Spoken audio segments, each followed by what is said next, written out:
So roof beam na pud ang solving. So roof beam solving kay kanina siya. So ang water table nga ni. So amount, length, width, thickness, perimeter area ug volume. Mao gini imong pinaka basic nga mga pangitaonon gyud para ma-solve din mo dali ang mga kailangan materials. So kaning kuan kaning si tawag ani hashtag ba ni? O kaning hashtag then times L kay kuan ra ni siya amount times length bali gi sum up ra ginato dito sa kuan ang total meters. So like 10 times 5 maka 50 meters. So muna siya. So kung nakatog solve ani ay ito natin rough beam. So kung nakatog solve ani is ang kuan ang volume which is kani mo na pinakauna o pinakasiyon nga solving no. So sa man siya pag solve for volume mag-solve ka length times width times unsa ka baga thickness then times amount pila ka buhok. So like so kung ingana so length pila man itong length 5 meters then times 0.2 times 0.3 times 10 pieces ano lang nimo. So kung makuha nimo volume ana ang kalki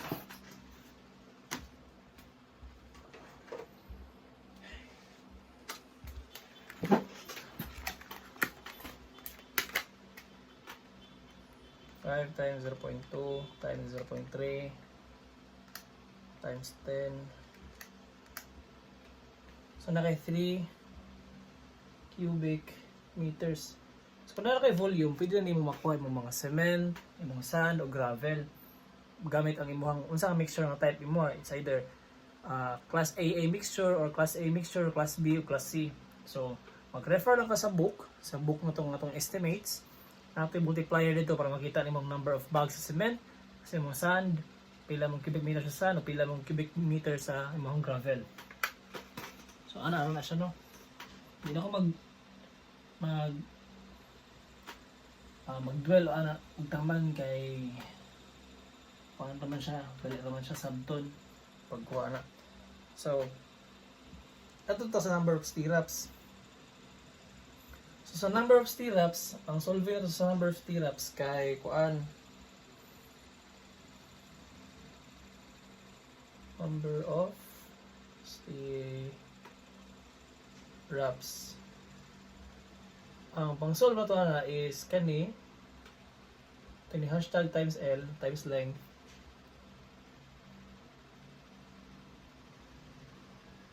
then divided by 0.075 na. So ang answer nato na is 50 meters divided by 0.075. So 50 divided by 0.075 na atay 666.66. So i-round up na siya dito. So 667 stirrups na. So sabay na. So mo na siyang stirrups. Mo na imong pieces of stirrups within kaning 5 meters na length nga kuan nga roof beam, then pulo siya ka buok 5 meters nga roof beam. So balay gi-sum up lang nako tanang gi-divide og 0.075. So mo tanan mo ang gikan ang 0.75 mo ato ta sa tong schedule. Sa schedule nato natay spacing nga kuan. Natay spacing dito nga 10 at 50 mm. Meaning pulo ka buok at 50 mm, napuntay pulo ka buok at 100 mm. So ang gibuhat nako, kani akong spacing kaning 50 o 100, gi-add na ako duha, gi-average na ko ba. So add ang duha divide by 2. So 50 plus 100 is equals divide by 2 is equals to 75 mm. Na convert na nimo og kuan into meters na kay 0.075 na. So more na kung gamit na gi-average na ako. So nanakay number of stirrups no, nanakay number of stirrups Na pangita na to pila ka buok baka magasto na to ani para lang sa stirrups. So, sa ato ang roof beam, alam na na schedule sa tong roof beam 0.2 then 0.3. So 0.2 po dire. 0.3. Pwede lang nato ni dito. Kani 0.2 plus 0.2 0.4 plus 0.3 plus 0.3 himo siya 1 meter. Nganong gi-perimeter naman lang ang style. Ingani maguna atong kuno ang ato ang stirrups. Gamay sa sulod ba? Meaning, kuan ang magasto gid niya is below 1 meter. Pero nag 1 meter ta kay napamantay mga hook diri ana. Pag hook mo anta ana. Kanang sinumpayan gani sa ato ang kuan, sa ato ang rebars, pang ties ug stirrups. So naa gid na siya ingani. Kunang giditso na natog 0.2 plus 0.2 plus 0.3 plus 0.3 na nakay 1 meter. Nakay 1 meter magasto sa isa ka stirrup. Muna siya. So first, para makuha nato pila ang pieces of rebar sa atong paliton is kuan 667 stirrups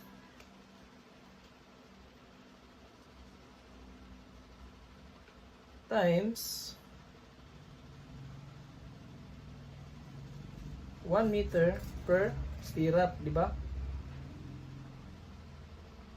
Cancel ang stirrup, wala na yes dai. Wala na yes. Cancel ang stirrup, meter mabilin. So na kay 667 meters. Paggasto nimo sa 667 nga stirrups. Now, i-convert nato ni siya into number of rebars gani per 6 meters na length. Kanang isa jud ka length kung mapalit nimo sa on hardware. So 667 meters times then 1 piece then 6 meters. Ano ra? So cancel ang meters, at tuta sa piece.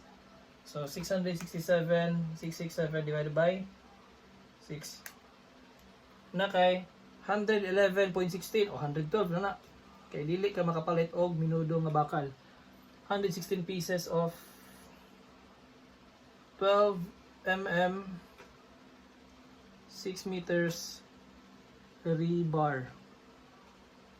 So mga siya. So na-solve na to ang number of pieces no. So gali na kayo. So stirrups 667 stirrups na solve na to yung rebar. Now kaning stirrups ibutang na nimo siya sa imong roof beam. Need gina nimo siya hiktan og alambre. Higot gina nimo so pagtan mo aning horizontal bars. Morning horizontal bars. Morning stirrup. Na. So kaning stirrup nimo maghigot gina siya dire. Maghigot dire. Ay sorry. Tuloy ni kang book top bars dai sa kwan sa roof beam na to basis tong schedule. So sa tong schedule natay 3 kabuk top bars then 3 kabuk sa bottom bars sa tong schedule. So pila man kabuk intersection. Kay kada intersection imo na siyang hiktar og alambre. So natay 1 2 3 4 5 6 meaning natay 6 kabuk hikotanan per stirrup. So para makuha nato na 667 stirrups times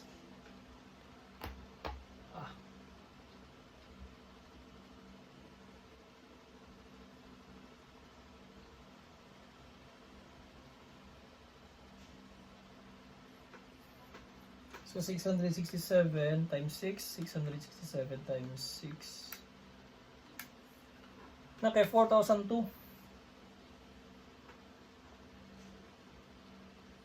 Meaning 4,002 kabuk imuhang hikotanan sa tanang stirrups 4,002.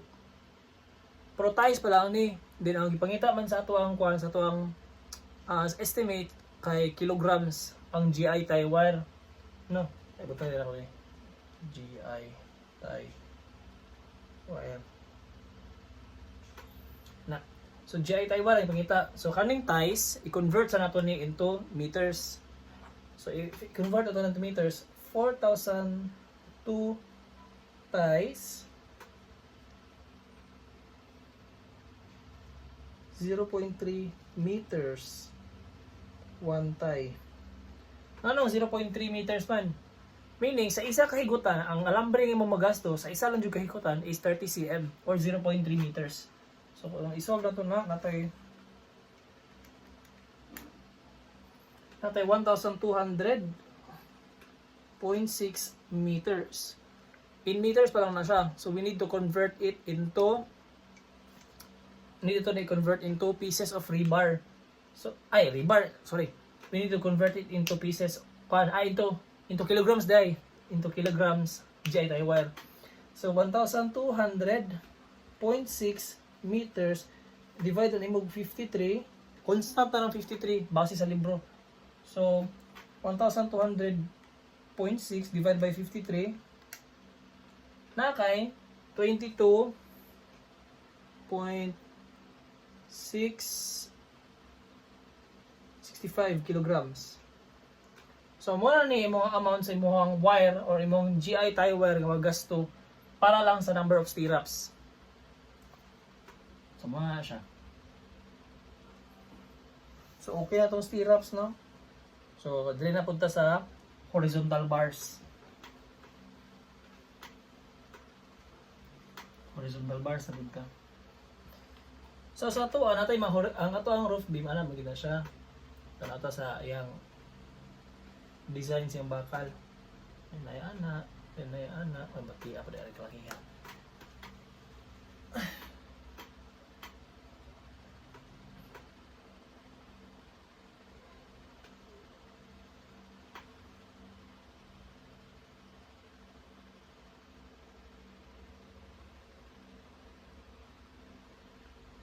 Ako. Ay, buwang. Ay, kilik ng pagtira.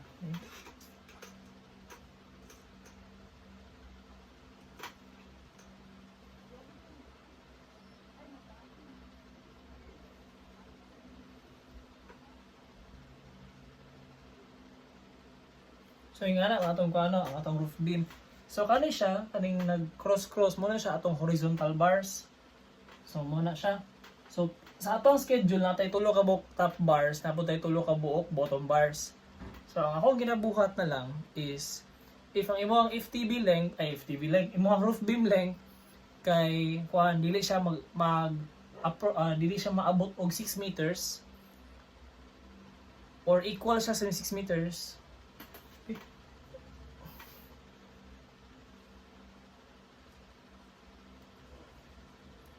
If ang roof beam is kung condition na to, roof beam na to kay less than or equal to 6 meters, pwede na to siya dito na lang ang amount.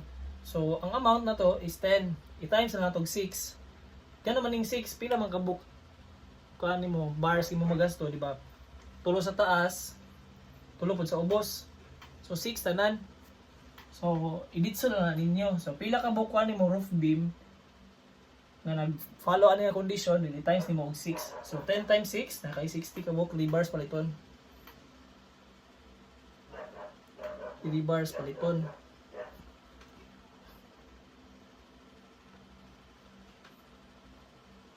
Na. So, what if ang imuhang rebar ay imong. So, let's say natay 5 kabuk roof beam nga ang length niya is 7.2 meters. So, ang buhato na to i-convert to siya in terms of how many pieces of rebars. So, i-convert na to siya, no? I-divide na to 6. Ano naman? Ang isa ka rebars na to, during mga order na to is 6 meters. So, 7.2 divided by 6. 7.2 divided by 6. Nakay 1.2. Meaning, naka-isa ka rebar o 0.2 nga rebar. Karing, tama. So, murag 6 meters man siya. Na 0.2. So, may sobra gamay. Nay murag gamay nga cutting nga ni ba. So mo ni siya isa ka full nga rebar apoy sobra nga 1.2 mo na siya. Okay. Sa isa pa lang na siya ka anaan. So kung isa pa lang na siya ka anaan, i-times na siya kung pila ka book horizontal bars na to. So pila man ka book horizontal bars na to. Base sa itong schedule natay unon ka book horizontal bars. Sa taas, tulo, tapos sa ubos, duha. Diba? Tulo. Na. Pumato ta sa itong schedule. Pumato ta sa itong schedule na adali.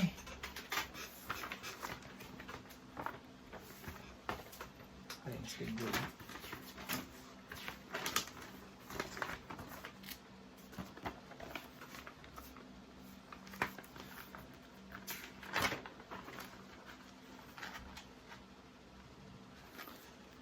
Pumato ta sa itong schedule na adali. 3 top bars, 3, then tulo po sa bottom bars. Tulo-tulo. So, kani siya, 1.2 pieces of rebars times 6 kabuok kuan vertical bars. So, na kay 7.2 pieces of rebar sa isa lang ka roof beam. Na lima man kabuok imong roof beam.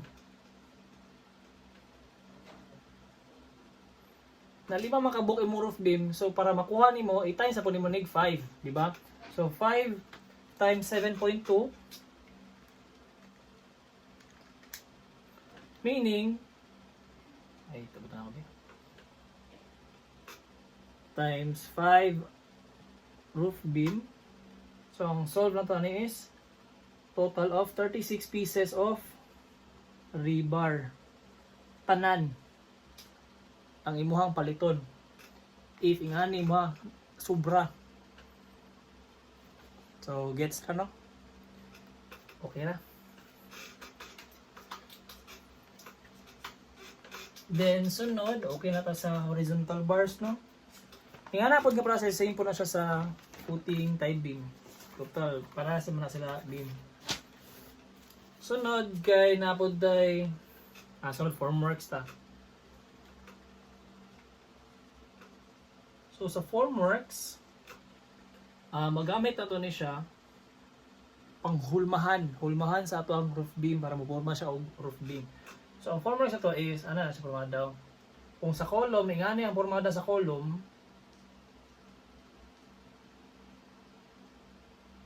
ingana ang formada sa column, na upat ka overlap, bali enclosed tanan, sa roof beam, ano lang sa roof beam?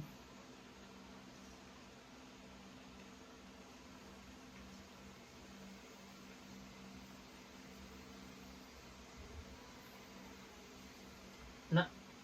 So, mo ni ang A, mo ni ang B, mo ni ang B. Then na ay overlap nga duha ka 50. So, i-derive na to sa gikan sa formula sa column. So, ang perimeter sa column is 2 plus A plus B plus 0.20 kay na ay upat ka 50. So, 50 mm, 50, 50, 50 to 100 mm, i-convert mo meters 0.2 na. Pero sa roof beam ingani na mitabo P duha ka B 2 times B then plus A isa ka A then plus 0.1 kay naay duha ka buk 50 mm 100 mm i-convert nimo into meters 0.1 meters. Ano na siya? So, muna na itong formula ron sa perimeter. So, be.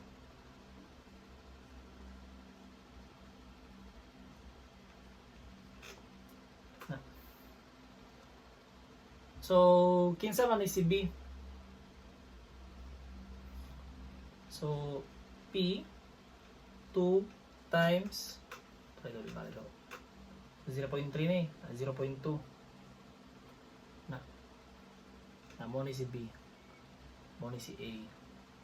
So 2 times 0.3 kay duha man kabuok sides plus imong ubos 0.2 plus imong overlap dire overlap ng 0.1. So mo na siya, mo na explanation sa formula sa perimeter sa roof beam.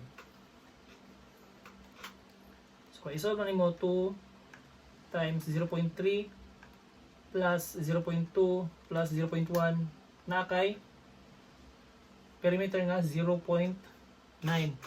So 0.9 ang atong perimeter. Now, para pangitawan nato si area. Ang formula ni area kay perimeter times imong length ug imong amount times length ug imong amount.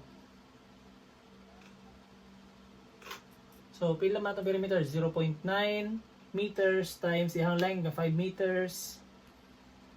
Meters times 10 pieces. 10 roof beam. Na. So,